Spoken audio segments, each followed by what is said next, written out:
On today's season preview, part 2. We'll debate the best and worst moves from a very busy NBA offseason. We pick the young or perhaps the old guy who will make his first All-Star appearance. And hashtag Muscle Watch, Lee decides who has the best biceps in the league. The Starters 72 burning question starts now.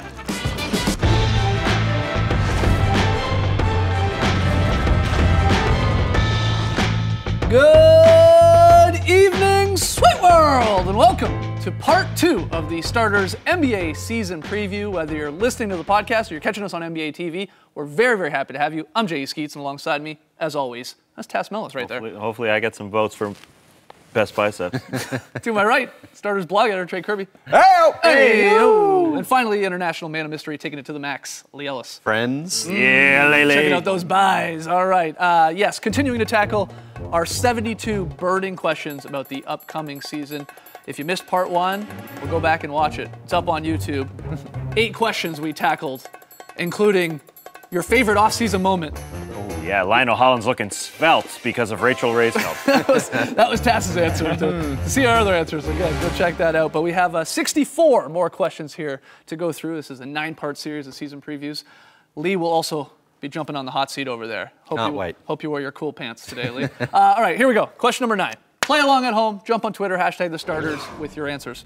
What was the best off-season move? That's question number 9. I think the Clippers retaining DeAndre Jordan was the best move because I think they had the furthest to fall. Not only could they have fallen from championship contender to a team at the bottom of the playoff bracket, but I think it could have had a snowball effect where Chris Paul might not want to stick around as a 30-year-old point guard. Blake Griffin might say, oh, this conference is so tough.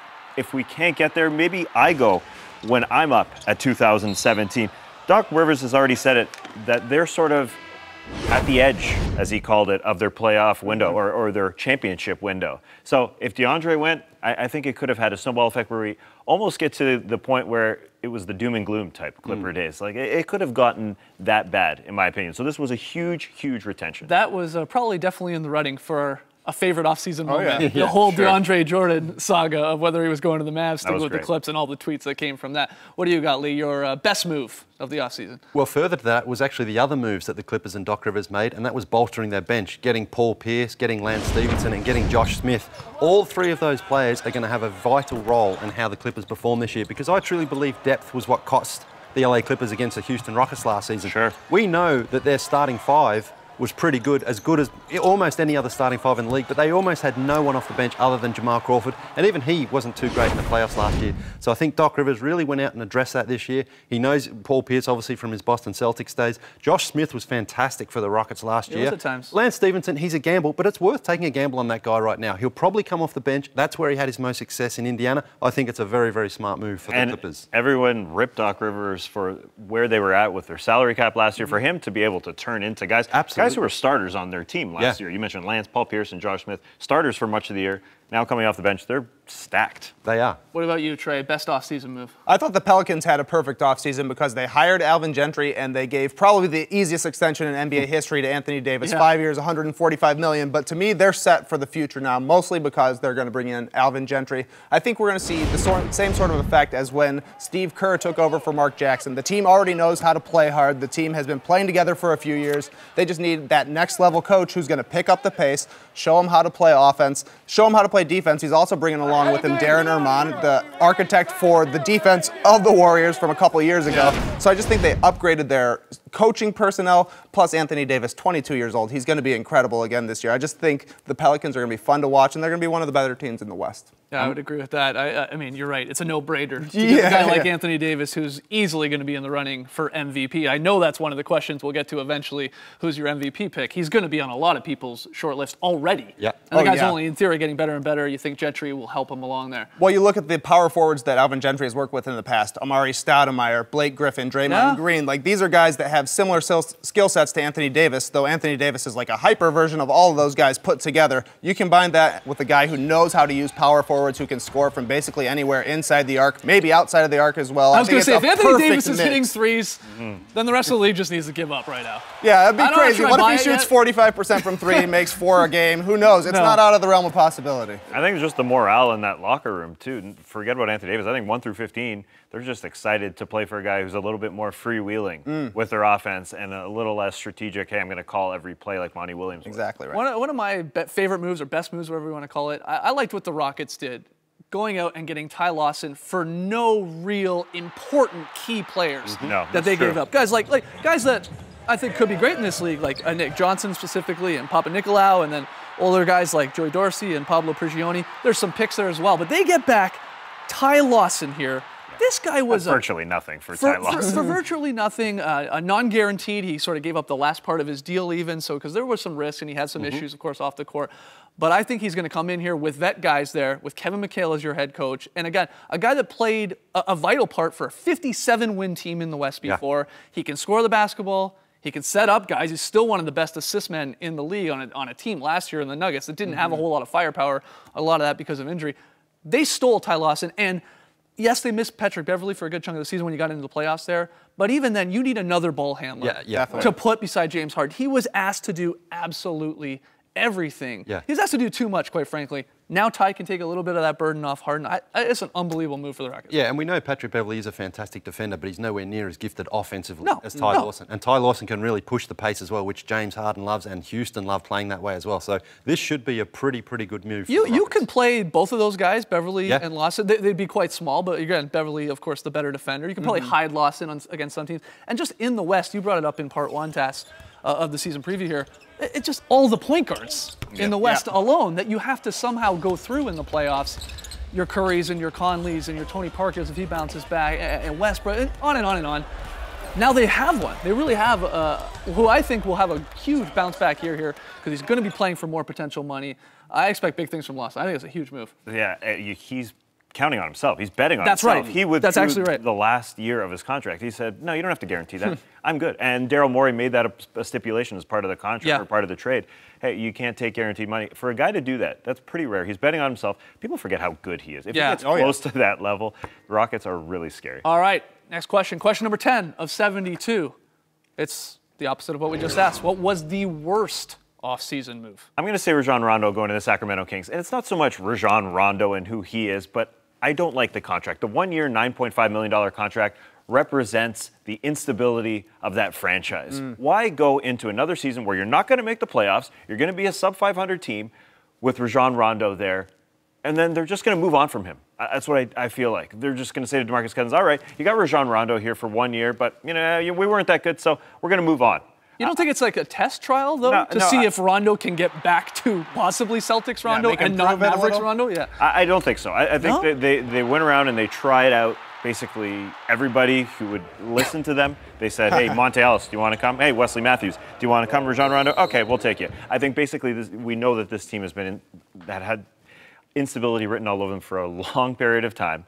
They're going to lose. There's 9 teams that are guaranteed. You don't believe in the Kings at all? No. There's 9 teams that are guaranteed are going to have a better record than them. They're not. They are. Look at the West. It's just too loaded. And I know I'm presuming that right off the bat, but that's the way it is. Well, they weren't outbidding anyone to sign Rondo. No one was trying to sign him. He went there to the Kings. It was almost like that was the only option he had. I don't want to appease DeMarcus Cousins by any means and just say to him, hey, we're going to do everything for you, but you're going to give him a new point guard next year. That's what I definitely feel like. If you don't win 30 games again for the 6th year in his career, you're going to get another point guard. What about you, Trey? Worst move? Well, speaking of the Kings, I also don't like the Rondo move, but I don't like the move they made to make the Rondo move even before that, trading Nick Stauskas when his value is at the absolute lowest for basically nothing. Carl Landry still on the team for the Sixers, but other than that, it's just Arturas Gudaitis and Luka Mitrovic. It's just basically guys that you don't know. Maybe they'll show up someday. Basically, they gave Nick Stauskas a number 8 pick who struggled in his rookie year away, plus a first-round pick, plus 2 years of swap rights, so that they could chase Rondo, so that they could chase Monte Ellis, so that they could chase guys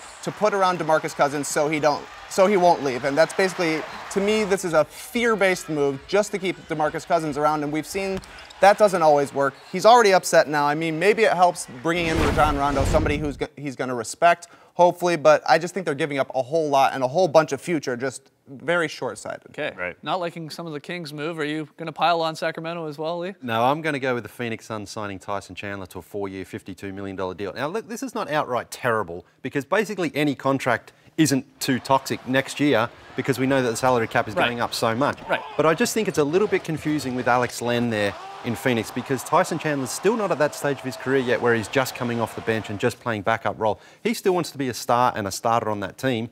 So where does that leave minutes for Alex Len? I mean, I think that Alex Len has still got some developing to do and Tyson Chandler can help him. Yeah, why won't there. he help with it? Yeah, well, he can help him, but again, I think you need to, at this stage of Alex Len's career, say, okay, we're going to go with you now and we're going to put a lot of trust and faith in you and maybe have Tyson Chandler come off your bench.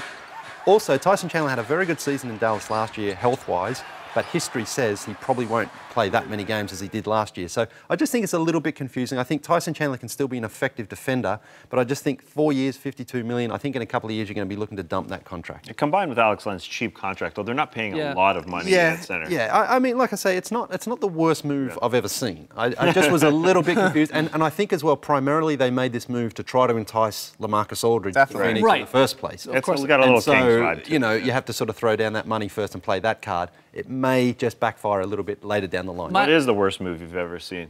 The worst? Lead on the dance floor? Yeah. I'm sort of similar with you in terms of worst offseason move because I'm going Omer Asik, re-signing there with the Pelicans. A similar deal to your Tyson, 5 years though, approximately $58 million. This guy, he's just so severely limited offensively. Agreed. I understand that he does help them defensively, but he hurts them more on the offensive end than he does help them on the defensive end. In my mind, he also struggles staying healthy, already injured here in the preseason, is going to miss a couple weeks. I think they're just locking in a little too much money for a guy who I think they're sort of better without on the floor. I think we saw it in the first round of the series against the Warriors. I know they're a bit of an anomaly, the Warriors maybe, but Ryan Anderson is a stretch four and maybe Ajinça as well. Perplexing move. Anyway, lots of questions still to come, including who could be a first-time All-Star? Love this one. Come on back.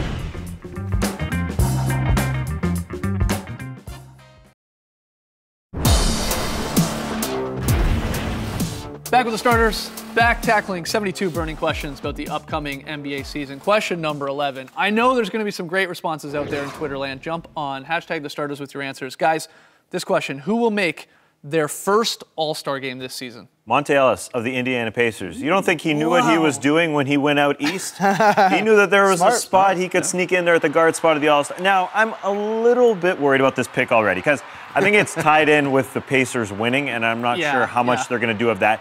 But I think there's a lot of opportunity for Monte to shoot, and shoot he likes to do. So I think he's going to have opportunity. He's going to take that opportunity, and he's going to become a little bit more appreciated because I think he has been underappreciated. He's averaged 20 points the last 6 years, and Jeff Teague, Kyle Korver are two guys who made the All-Star team last year. I think those two guys, if the Hawks don't get off to a hot start, could be one little spot for old Monte to get in there, make his first All-Star appearance. I don't mind. I like your reasoning with the sort of lack of maybe big names at that sort of shooting no guard one wants to position. score on the Pacers. That guy does. Okay, that's an interesting one. What do you got? There have been a lot of inhabitants of Vooch Island lately, and I'm the latest paddling out there to root for Nikola Vucevic, who's going to make his first All-Star team this year.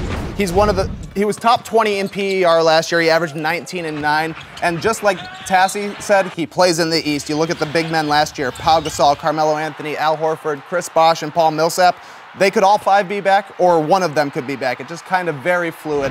And he also, double-doubles, not the greatest way to count if a guy's good, but it's showing you that he puts up numbers. Every night, 20 points, 10 rebounds, scoring in the post, grabbing boards, not playing defense, but that doesn't matter because it's an All-Star game. Yeah, I mean, a lonely old island at times, Vooch Island. I've been there. Very luxurious. You have property on Vooch Island still? Actually, I think that's a good pick. So are you going with Vucevic as well? No, I'm actually going with Bradley Beal from the Washington Wizards, and I am very confident in this pick. I like this pick. What I really like about this guy was in the playoffs last season, especially when John Wall went down, he really stepped up his game. And the criticism on Beal in the past has been that he's only, a shooter and a scorer. But if you look at the numbers that he put up in the playoffs last year, he was averaging 23 points, 5 rebounds, and nearly 5 assists a game, as he really carried those Wizards, especially when John Wall was down, as I said before. So, and I don't mind the Paul Pierce leaving Washington because I think it's really now time for Brad Beal to step up and be the guy who takes those clutch shots at the end of the game. I think Randy Whitman's going to try to use him a lot more like he did in the playoffs last year, and I think he's going to make it. So sort of the same projection you're thinking as a Klay Thompson with the Warriors making the All-Star game for the first time. He was there last year, Bradley Beal doing it in the East. Well, you could see his confidence as well grow in the playoffs last year. When his team needed him, he really stepped up, and I think that's going to flow into this season, and I think he knows that it is his time to really start answering a few of those questions that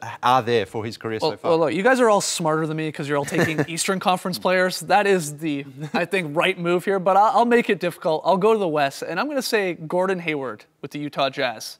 might make his first All-Star game. Look, I really was torn between Kawhi Leonard, who incredibly hasn't made one and should be due at some point, or Gordon Hayward. I'll go Hayward only because I do believe in the Jazz, who finished the season last year, were fantastic after the All-Star break.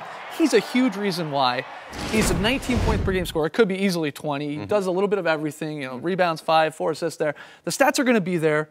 Player efficiency rating, I know it's not the number one stat you want to hang your hat on, but it's good. It shows you how great a player is, the impact he has. He's up there. He's a 20 type guy. I think if the Jazz are as great as I think they're going to be, like they played last year, he's going to get some consideration, Gordon Hayward, and rightfully so. But in the West is the problem here. There's a Kawhi. Other guys in the East, Andre Drummond, another big guy. I mean, he could be in the mix. And Chris Middleton, maybe a bit of a stretch there, but maybe one of the young Bucks players for sure. Chris Middleton signed that big contract in the offseason, and the Bucks need offense, and he's one of their better offensive players. So if the Bucks continue to play the way they did last season, certainly the way they ended, he's going to catch a lot of eyes from the coaches. So I think that's not a bad pick at all. And maybe they'll be great in the Eastern Conference in the first half of the season. That's kind of how things go in the East. If your team has a good start, maybe you end up with 4 All-Stars like you're the Hawks. That probably won't happen again this year. So there's going to be spaces available. Hit a few more game winners, throw them in. Bucks are everyone's Cinderella team right now. Everyone is high on those Milwaukee Bucks. On the Bucks. No, absolutely. So they could disappoint some people. Lots of young talent to pick from. Again, let's hear from you guys. Jump on Twitter. Let us know who you like as your first-time All-Star predictions. Ooh, the more I look at it, Hayward, they're out in the West. Ooh, Kevin Durant. I guess Kevin Durant made it last year, didn't he? Despite all the injuries. All right, let us know, guys. We got to take a break. When we come back, Lee jumps on the hot seat to tell us who will join Corey Brewer and Mo Williams as the unlikely 50-point scorers.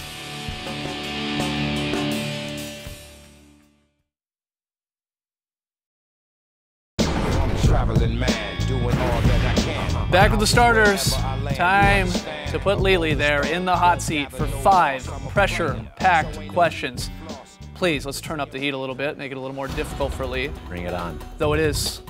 Is it summer in Australia? Not quite, nearly. Thought you were used to the heat. All right, 5 questions for Lee. First one here. Lee, which unlikely player will join the 50-point club? This is the Tony Delk Award, you mean? Yeah, sure. Well, this is an interesting one because it's always a guy who you don't really expect to do it. We've had Corey Brewer in the past and Mo Williams, but I'm going to go with That's why I asked you which unlikely player. I'm going to go with Marco Bellinelli from the Sacramento Kings. I think it's perfect for him right now in that situation. It's a bit of a weird lineup they've got there. We know he's actually a really good shooter when he gets hot. And this is sort of award you need someone to just go out there, lights out one night, get 30 in that first half. Twitter lights up, Vine lights up, everyone's waiting to see it, and he'll go out there and knock down 55. Marco Good Bellinelli. pick. Yeah. I like it. Marco Bellinelli. I don't mind it. No, I was waiting for He's the spicy one. There you go. All right, next question, Lee. Who will lead the league in very solid plays? Oh, what a great question this is. Last year was... Oh, we got the music. The funny thing last year was the Golden State Warriors actually won with this play right here as the most very solid play of the year. They did play beautiful basketball, so I like that. Wow. I think we're going to see a lot more of that, and I think other teams are going to adopt it. But I have to go with the San Antonio Spurs, especially because Manu re-signed. I thought he might have retired after last season, but he decided to come back. So I think we're going to see more of this beautiful play, especially from Manu coming off the bench. I just love the way they play, and I love passes like that no one else sees. He lays it in. I'm going to go with the San Antonio Spurs. A bit boring, I know, but it's the truth. When Manu retires, are you going to retire the very solid play? I'm going to have to look for someone to overtake that award for him. Nice. Yeah. All right, next question, Lee. This is a good one. Who is most likely to record a 5x5 game? So filling up the box score with at least 5 points, rebounds, assists, steals, and blocks. Yeah, so you need a guy who really does do it at both ends of the floor. I'm going to stay with San Antonio Spurs and go with Kawhi Leonard because we know he's got those incredible hands. So he can create steals out of nothing. He can block shots. He can finish. Scoring won't be a problem at all with him. You can get 5? Yeah, I think he'll get 5. He might actually get 6 categories of 5 if he hits 5 3-pointers, which is his career high. So he could do that. That doesn't count. The thing about Kawhi Leonard, though, he's just so active and he shares the ball well. He can score. He can do it all. This doesn't happen often, the 5x5, but I always like to remind people that Jamal Tinsley once did it.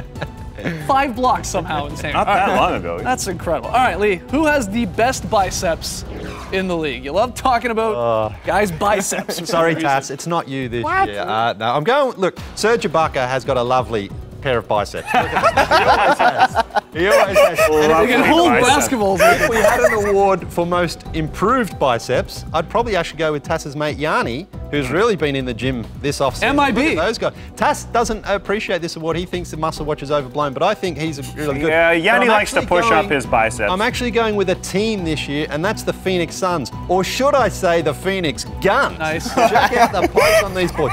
Eric Bledsoe, we know, he's always had great biceps. He's even bolstered up this year, but it's gone through the entire team. PJ Tucker, look at those guys. They look hard on him. Look at those guys. Great photo as well. But even it's gone through to other guys in the team. Brandon Knight, not someone known for his guns. Look at What are you those. talking about? Where are they? Look, you remember Brandon Knight from last year? He wasn't that big. They're slowly growing. All right. There's some guns there. They're pretty swole. Yeah, they're nice. So you not only gave us the best biceps in Surge, most improved biceps in the Greek Freak, but Yeah. the best bicep team. Best in the bicep Suns. team, yeah. All right, well, this is a three-part question. It's your final question. First off, speaking of biceps, you're still working out? Well, what do you think? Yeah, look That's at what I'm asking, Lee. Still doing bar 3. Yes, of course I am. Okay, so for those that don't know, bar 3, the 3 disciplines of bar 3 are what? Yoga, Pilates, and ballet. Okay, you do this every day. Not every day, but I try to Okay. do it 4 times a week. All right, we want to know which player would you most like to take to a bar 3 class? Which NBA player? Well, it really would benefit someone who's not good on their feet, who's a little bit off with their balance. Okay. So Tyler Hansbrough would actually. He would be great. But the player I'd probably love to go with the most is Steph Curry because he's got incredible balance and incredible control Okay. with his sort of midsection and upper body. So I think he'd be great in class. You did help Steph Curry win the 3-point contest last Well, I year. don't like to say too much. Giving a but, little you know, hint, so sure, maybe he'll sure. go to a bar 3 class. All right, there you go, Lily on the hot seat. Good stuff. We got to take a break. When we come back, though, we will hear from you, the fans, as to who you think will make their first All-Star game this season. Bradley Beal definitely in the running. Come on back to watch the starters.